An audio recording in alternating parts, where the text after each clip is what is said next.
അമ്മയുടെ മൃതദേഹം മകൻ അടുക്കളയിൽ കുഴിച്ചിട്ടു. മുകളിൽ അടുപ്പുകല്ലെടുത്തു വെച്ചു. ആലപ്പുഴയിലാണ് സംഭവം. തുറവൂർ മനക്കോടം സ്വദേശി 75 വയസ്സുള്ള രാധയുടെ മൃതദേഹമാണ് മകൻ ഗിരീഷ് അടുക്കളയിൽ കുഴിച്ചിട്ടത്. പ്രതിയെ പോലീസ് കസ്റ്റഡിയിലെടുത്തിട്ടുണ്ട്. അസ്വാഭാവിക മരണത്തിന് പോലീസ് കേസെടുത്ത് അന്വേഷണം തുടങ്ങി.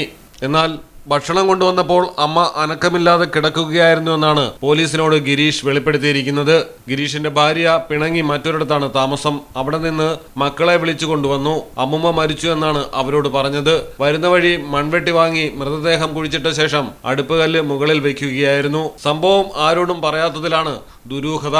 കുട്ടികൾ വീട്ടിലെത്തിയപ്പോൾ അമ്മയോട് വിവരം പറഞ്ഞു. തുടർന്ന് ഗിരീഷിന്റെ ഭാര്യ അയൽവാസി വഴി കുത്തിയതോട് പോലീസിൽ അറിയിക്കുകയായിരുന്നു.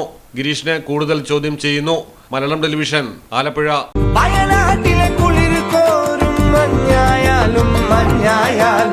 നാട്ടിലെവിടെയാണേലും കാലാവസ്ഥ എന്താണേലും സിമെന്റ് JSW കോൺക്രീറ്റ് HD തന്നെ. നാട്ടിലെവിടെയാ?